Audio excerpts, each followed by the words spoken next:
পুনৰাবৃত্তি নহওক, এনেদৰে বিশ্বাসঘাতকতা প্ৰতাৰণা কৰা সকলে যাতে এটা সুযোগৰ পাওক, ভৱিষ্যতে যাতে আন 10জন প্ৰাৰ্থীয়ে নিজৰ সুবিধাৰ বাবে ৰাইজৰ বিশ্বাস আৰু ত্যাগত মকুমুৰ কৰাৰ আগত বাৰবাৰ ভাবিবলৈ বাধ্য হওক। আৰু তাৰ এটা উদাহৰণ হাওৰা সমষ্টিৰ পৰা যাওঁ।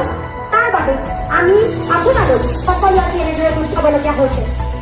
আমি আজি যদি এটা উত্তৰ নিদিওঁ, আজিৰ দিনটোত যদি সুশান্ত বৰগোহাঁই পুনৰ জিকি যায়, তেতিয়াহ'লে এনে হ'ব যে তেওঁ ইমান বিশ্বাসঘাতকতা প্ৰতাৰণা কৰাৰ পাছতো তেওঁকে আমি পুনৰ জয়ী হ'বলৈ দিলোঁ। কিন্তু আজি যদি আপোনালোকে হাওৰা সমষ্টিৰ ৰাইজে তেওঁক হৰুৱাই এটা নিজৰ ওপৰত দাঙি ধৰিব পাৰে, সমগ্ৰ অসমৰ বাবে প্ৰতিজন ৰাজনৈতিক নেতাৰ বাবে হাওৰা সমষ্টিবাসী ৰাইজে এটা শিকনি দিব। আমাৰ আগত চেকনিৰ আগত পিজ্জা বুলি কয় নহয়, এইবাৰ ভোটৰ আগত আচলতে ৰাইজৰ হাতেৰে দিয়া ভোটটোৰ আগত এটা শিকনি দিব ৰাজনৈতিক নেতাসকললৈ যে ৰাইজক যদি বিশ্বাসঘাত কৰা হয়, ৰাইজক যদি প্ৰতাৰণা কৰা হয়, তেতিয়াহ'লে ৰাইজেও তাৰ প্ৰতিশোধ ল'ব জানে আৰু ৰাইজেও লয়। সেই উত্তৰটো দিবৰ বাবে আজি আমি আপোনালোকক ইয়ালৈ আমন্ত্ৰণ কৰি আনিছোঁ। আৰু সেই উত্তৰটো দিবৰ বাবে ইয়াত যিসকল জড়িত হৈ আছে, আপোনালোক আমাৰ লগত কিছুদিন ধৰি জড়িত হৈছে।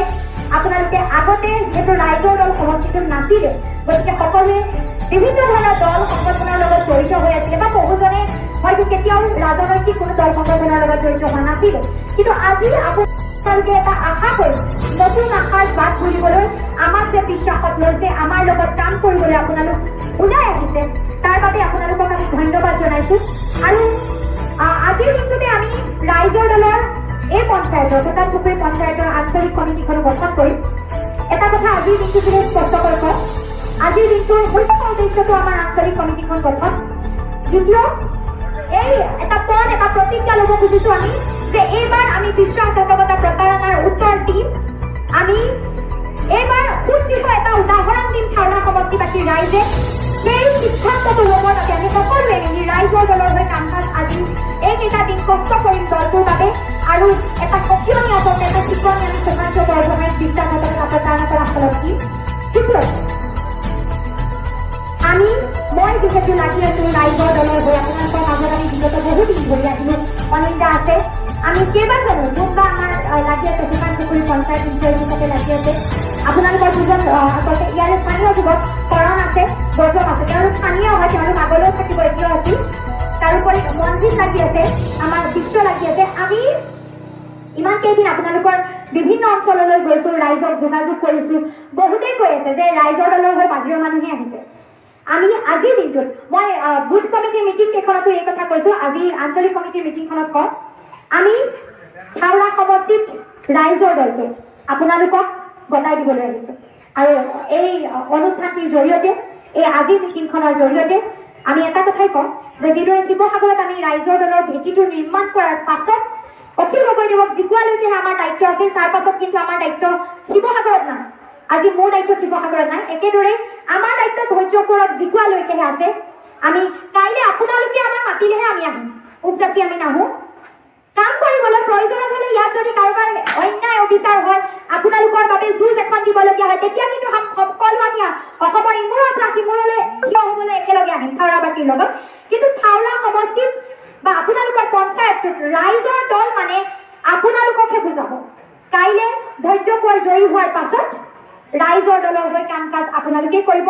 আপোনালোকৰ সমষ্টিটোৰ সমস্যাখিনি উলিয়াই নিয়া, তাত সমাধানৰ পথ বিচৰাত ধৈৰ্যপুৰদেৱৰ লগত মিলিজুলি কেনেদৰে কাম কাজ কৰিব সেইখিনি সিদ্ধান্ত লোৱা, উন্নয়নৰ পৰিকল্পনাসমূহ কৰা, মহিলাসকলক বিভিন্ন সমবায় ভিত্তিত কাম কাজ কৰোৱাৰ ক্ষেত্ৰত যুৱক যুৱতীসকলক লৈ আমি কি পৰিকল্পনা কৰিম, আপোনালোকে কি পৰিকল্পনা কৰিব, সেই সকলো সিদ্ধান্তৰ লগত সিদ্ধান্ত আপোনালোকে ল'ব, ধৈৰ্যপুৰ ডাঙৰীয়াৰ লগত ল'ব, মিলিজুলি ইয়াত আপোনালোকৰ যিসকল দায়িত্ব থাকিব আপোনালোকে ল'ব।